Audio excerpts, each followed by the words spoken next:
নমস্কার। শান্তিবার্তা চ্যানেলের প্রত্যেকটি দর্শককে জানাই অসংখ্য ধন্যবাদ। এই চ্যানেলকে আরও বেশি বেশি করে মানুষের কাছে নিয়ে যাওয়ার জন্য, সমর্থন করার জন্য। বন্ধুরা, আজকে খুবই গুরুত্বপূর্ণ একটি বিষয়ে আলোচনা করব। সেটা হচ্ছে এই যে সামনে যে বিধানসভা ভোট হতে চলেছে, সেই ভোটে কি মাননীয়া দিদি আবার পুনরায় জয়ী হতে পারবেন এবং তিনি কি আবার স্বমহিমায় তার আসন রক্ষা করতে পারবেন। তো এই আলোচনাটা কিন্তু কোনো রাজনৈতিক আলোচনা নয় বন্ধুরা, এটা কিন্তু জ্যোতিষ কি বলছে সেই বিষয়ে একটা আলোচনা এখানে আমি কিন্তু করব। এবং এই আলোচনাটা কি কারণে করব, এটা আমরা যারা অ্যাস্ট্রোলজি নিয়ে চর্চা করি, যারা অ্যাস্ট্রোলজি নিয়ে আগ্রহী, জ্যোতিষ বিষয়ে আগ্রহী, তাদের কাছে কিন্তু এটা খুবই একটা গ্রহণযোগ্য আলোচনা হবে। তাদের কাছে এটা কিন্তু একটা অভিজ্ঞতার একটা বিষয় হবে। সেই কারণে এই আলোচনাটা করা হবে।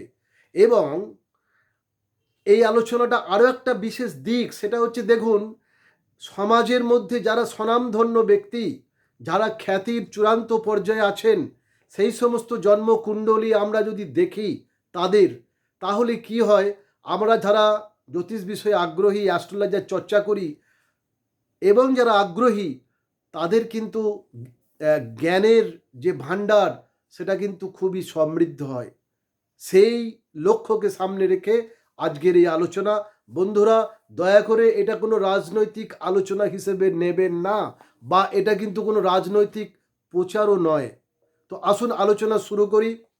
মাননীয়া দিদির যে জন্মকুণ্ডলী, সেই জন্মকুণ্ডলী অনুযায়ী আজকে আলোচনাটা শুরু করব এবং সেই সঙ্গে বর্তমানে বিভিন্ন যে গ্রহের যে গোচর, সেই সম্পর্কে আলোচনা করব এবং তাতে এই যে সামগ্রিক পরিস্থিতি কি এবং যে সামনে নির্বাচন আসতে চলেছে তার উপর কি ইফেক্ট পড়তে পারে, তা সেই সামগ্রিক বিষয়ে আলোচনা করব। দেখুন, দিদির জন্মকুণ্ডলী নিয়ে আলোচনা করতে গিয়ে প্রথমেই বলবো, দেখুন, সেখানে কিছু নিরাপত্তার কারণে, কিছু সিকিউরিটির কারণে কোনো ব্যক্তিগত তথ্য সেখানে কিন্তু আমি জানাবো না, ঠিক আছে?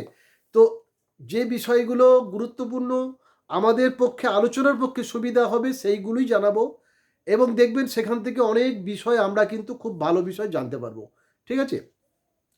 তো আমাদের দিদির জন্ম সাল হচ্ছে 1955 সাল, জানুয়ারি মাস, ঠিক আছে?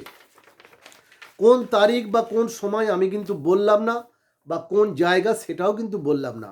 এটা নিরাপত্তার কারণেই বললাম না, ঠিক আছে? তো 1955 সালে ওনার জন্ম। ওনার প্রতি বিনম্র শ্রদ্ধা রেখেই আজকের এই আলোচনা কিন্তু আমি শুরু করতে চলেছি। বন্ধুরা, একটু ধৈর্য ধরে শুনবেন। একটু সামান্য হয়তো ভিডিওটা একটু বড় হতে পারে, ঠিক আছে? তো ওনার যে করণ, করণটা হচ্ছে খুবই গুরুত্বপূর্ণ। করণ হচ্ছে বলভকরণ। বলভকরণের জাতক জাতিকারা কিন্তু খুবই এনার্জেটিক হয়। তাদের মধ্যে কিন্তু খুবই কিন্তু কাজ করার প্রবণতা থাকে। তারা কিন্তু এক জায়গায় চুপ করে বসে থাকেন না। এনার্জি থাকে তাদের মধ্যে খুবই বেশি। যোগ হচ্ছে শুভ যোগ, শুভ যোগে জন্ম। এবং শুভ যোগে যে সমস্ত জাতক জাতিকার জন্ম হয়, তারা কিন্তু সমাজের মধ্যে খুবই উচ্চ একটা জায়গায় কিন্তু তারা আসেন, দাঁড়াতে পারেন এবং তারা কিন্তু বিভিন্ন মানুষের পাশে সহমর্মিতার সঙ্গে দাঁড়াতে ভালোবাসেন। এইটা একটা কিন্তু শুভ যোগের একটা লক্ষণ। আর বহু মানুষের সঙ্গে মেলামেশা করতে খুবই ভালোবাসেন। আর তারা কিন্তু ডাউন টু আর্থ হন, ঠিক আছে? আচ্ছা, এবার আসি ওনার তিথি। তিথি হচ্ছে শুক্ল দ্বাদশী তিথিতে জন্ম। এই তিথিতে যাদের জন্ম তারা কিন্তু খুব সাহসী হন এবং তাদের ব্যক্তিত্ব কিন্তু খুবই সুন্দর এবং আচার আচরণ খুবই নমনীয় এবং কিন্তু খুবই ভালো হয়।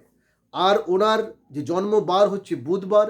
বুধবারে যাদের জন্ম হয় তারা কিন্তু বুদ্ধির দিক দিয়ে খুবই তীক্ষ্ণ হন এবং বুধবার বারটাও কিন্তু খুবই ভালো বার।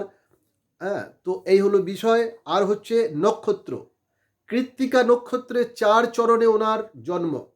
কৃত্তিকা নক্ষত্রে যাদের জন্ম হয় তারা কিন্তু খুবই তেজস্বী হন,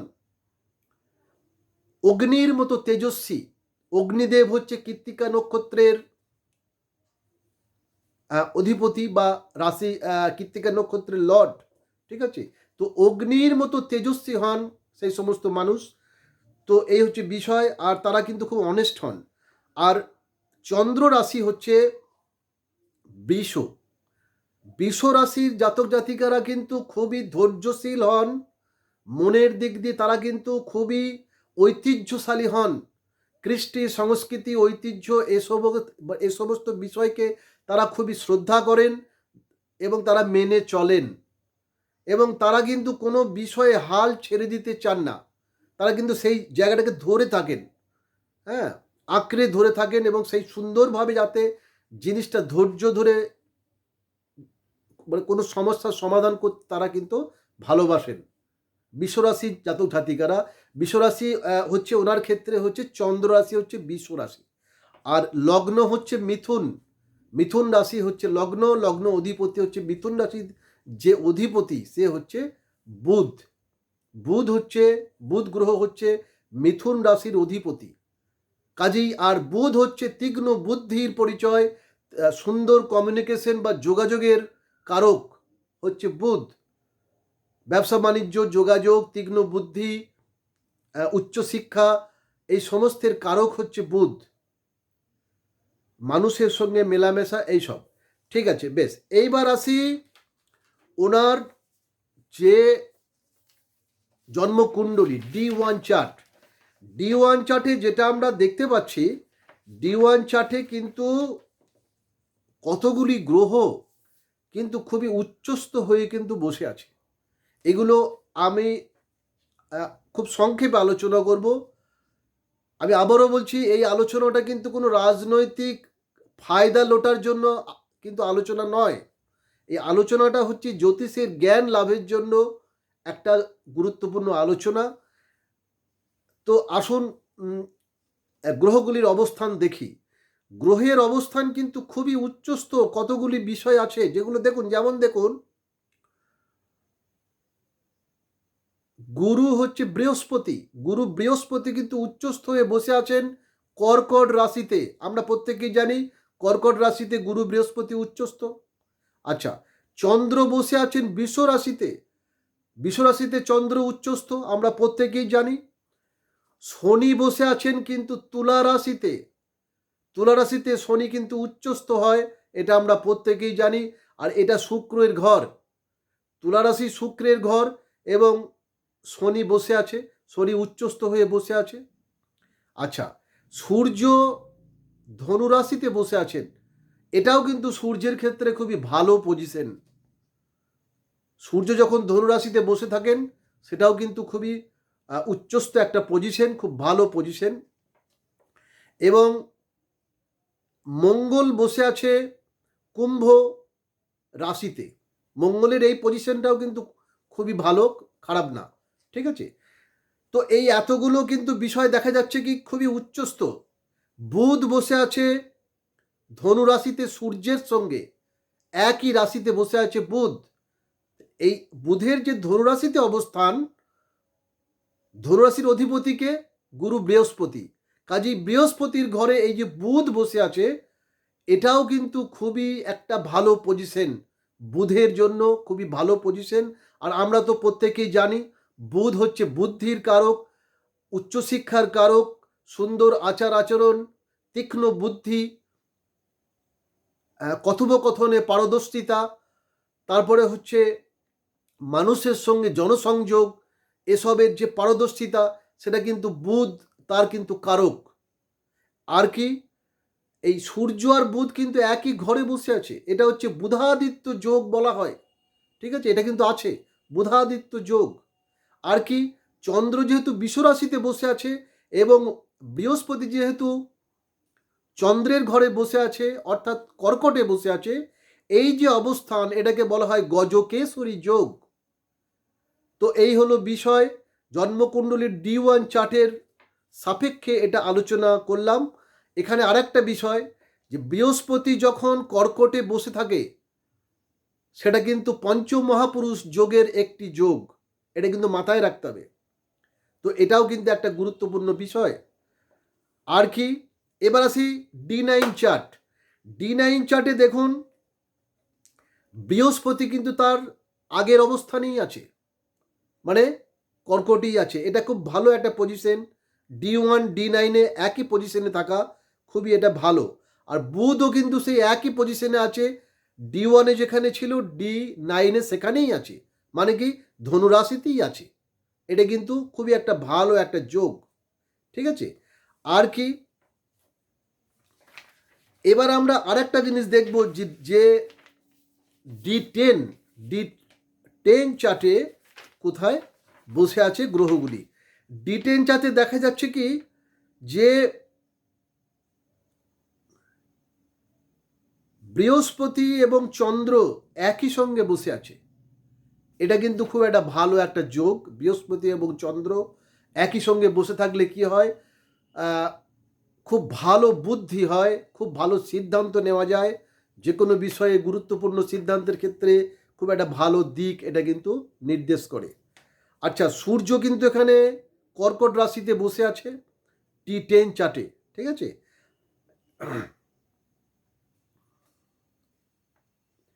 তো এই হলো যেটুকু আলোচনা করার দরকার তার মধ্যে করলাম।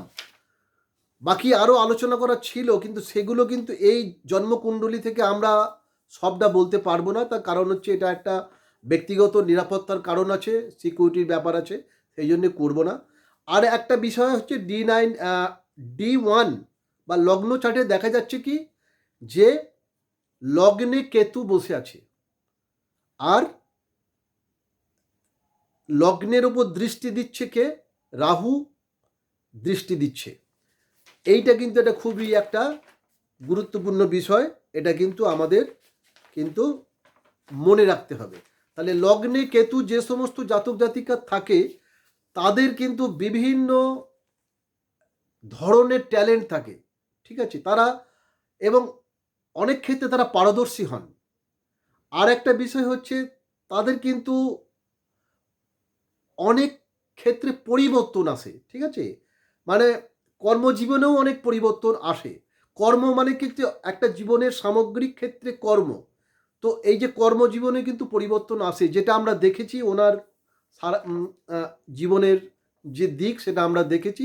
প্রথম জীবনে উনি কংগ্রেস করতেন, তারপরে উনি বিজেপিতে ছিলেন, তারপরে উনি সেখান থেকে চলে এসে আবার নিজের দল কিন্তু উনি গঠন করেন। এবং পরবর্তীকালে কি হয়েছে আমরা তো সবাই জানি, উনি পশ্চিমবঙ্গের মুখ্যমন্ত্রী হয়েছেন এবং ওনার দল একটা ভালো পজিশনে পশ্চিমবঙ্গে এবং সারা ভারতের বিভিন্ন জায়গাও আছে, উনি সেটা কিন্তু করতে পেরেছেন। এইটা কিন্তু একটা কেতুর একটা ভালো কিন্তু একটা যদি লগ্নে থাকে কেতু তাহলে এটা একটা ভালো দিক। আর লগ্নে কেতু থাকলে আর একটা বিষয় আছে, সেটা কিন্তু অনেক কিছু কিছু ক্ষেত্রে খারাপ দিকও আছে, যেমন শরীর স্বাস্থ্য কিছু কিছু মানে অনেক সময় খারাপ হয়ে যেতে পারে। তারপরে মানসিক দুশ্চিন্তা হতে পারে, এটা লগ্নে কেতু থাকলে হয়।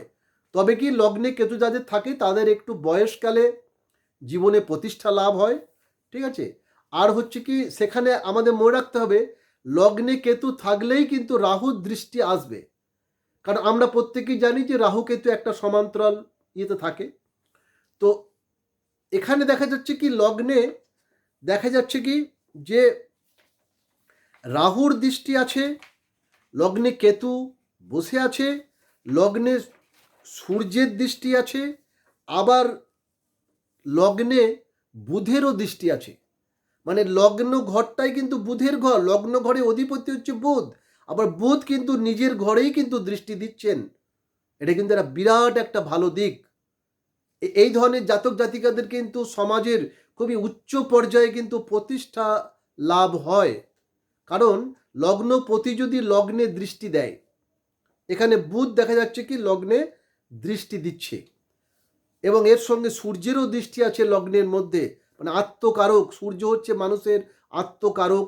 হ্যাঁ, তো সূর্যেরও কিন্তু দৃষ্টি আছে। আর কি 2 নম্বর ভাবে শনির দৃষ্টি আছে। 2 নম্বর ভাব আমরা আমরা প্রত্যেকেই জানি যে 2 নম্বর ভাব হচ্ছে যে সঞ্চয়, লাভ ইত্যাদি। আর 11 নম্বর ভাবে কিন্তু শনির দৃষ্টি আছে। 11 নম্বর ভাবও আমরা জানি যে লাভের ঘর, 2 নম্বর এবং 11 নম্বর হচ্ছে লাভের ঘর। হ্যাঁ, মানে লাভ মানে কি, লাভ সঞ্চয়, মানে আর্নিং উপার্জন ইত্যাদির ঘর হচ্ছে 11 নম্বর এবং 2 নম্বর। এবং লাভের কারক আমরা প্রত্যেকেই জানি যে শনি, শনিদেব কিন্তু 11 নম্বরও দৃষ্টি দিচ্ছে এবং 2 নম্বরেও দৃষ্টি দিচ্ছে। ঠিক আছে? তো এবং এখানে 11 নম্বর ঘরে আবার শনির সঙ্গে রাহুরও দৃষ্টি আছে। কাজেই লাভের ঘর কিন্তু খুবই ভালো, এটা কিন্তু মাথায় রাখতে হবে।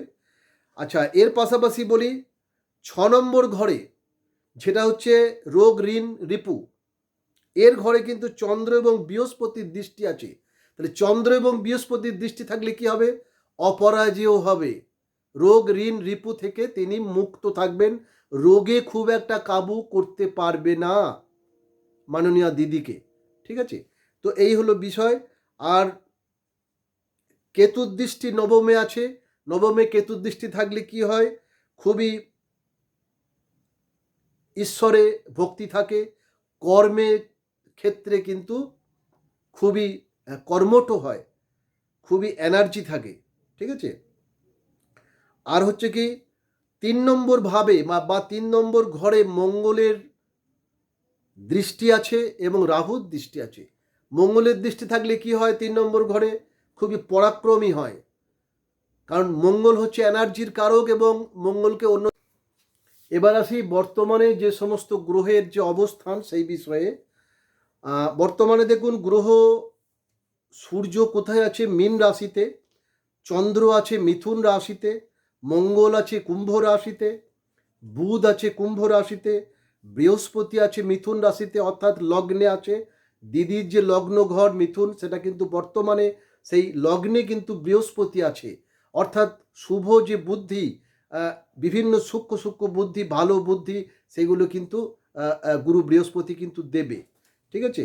আর হচ্ছে কি, শুক্র আছে মেষ রাশিতে, শনি আছে মীন রাশিতে।